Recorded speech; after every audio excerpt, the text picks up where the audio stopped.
Dracula vs. Van Helsing is sort of a trick-taking game, I would say. It's certainly a card game, but it has a lot of trick-taking elements as well. As the Van Helsing player, you are trying to deplete the health of the Dracula player, and as the Dracula player, if you notice, there's actually going to be 5 different kind of districts.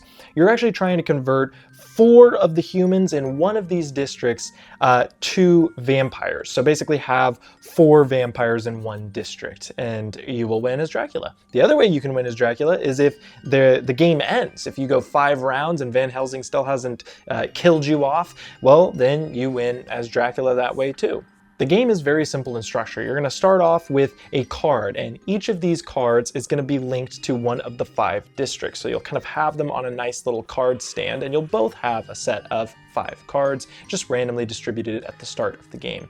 And on your turn, you are going to be drawing a card, and you're going to either put that card and replace one of the ones that you have in your kind of row here. So basically you kind of assign a new one to a district, or you can just discard it.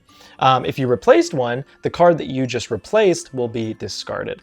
And whatever the discarded card is, doesn't matter what it ends up being, you're going to activate its special ability. And there's a ton of different abilities. Some of them will allow you to reveal a card of your opponent, or you might have to reveal one of your own. You can swap the position of 2. There's a ton of different abilities that kind of proc off. And that's most of where the thinkiness will actually start from this game. But at the end of the day, what you're trying to do is you're trying to outsmart your opponent, because you're trying to have the right suits, the right values, in the right places against what you think your opponent might be placing in there. The round is going to end either when you decide to not draw a card. You can just decide to call the round end, then you're going to finish off the round. You're going to be revealing all of these cards. The other way is if that deck of cards runs out. But once a round ends, you're going to be going through each of these districts one at a time, revealing cards and basically playing tricks, seeing who will win.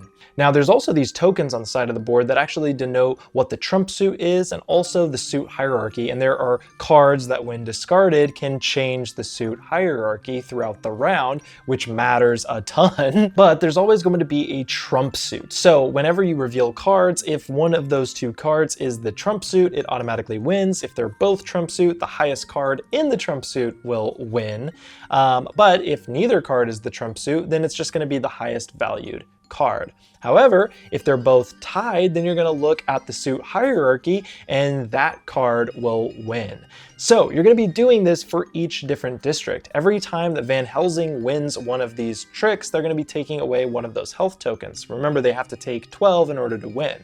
Well, whenever Dracula wins, they're actually going to convert one of those humans to a vampire in the district that that trick was played, or when that trick was won. So it gets really, really fun when the Dracula player has 3 humans that are now converted to vampires. They only need 1 more in that district. And so now you have all of this emphasis as Van Helsing to ensure that they do not win that trick. But that just might be part of their plan. They might be putting no stock in there, and then now all of a sudden there's vampires in all the other districts. There is so much cool mind games in this one. Kind of similar to like Pagan Fate of Roanoke. I love that both of these games, they have such a thinkiness to them, such a mind game aspect to them. And I think that kind of vibe just fits perfectly with this season. On top of the fantastic artwork, this game is also just a fantastic game. I find myself playing this not in the Halloween season as well. I must be honest. It is just a really, really clean 2-player experience. Some of my favorite moments are when you discard a 6 value card, which allows you to swap a card with your opponent. That can really screw over their plans, and it is so much fun. But the even better part is when they have assumed that you were going to do that and they put something that sucked in that region, and now you've done a bad trade. So many mind games in Dracula vs. Van Helsing. Definitely check it out. But if a 2-player competitive game seems to not be your style, or you just want to check out a 2-player cooperative game and also kind of connects to Van Helsing, I've actually got a 2-player cooperative trick-taking game called Dr. Jekyll and Mr. Hyde versus Scotland Yard, and you can check that out right here.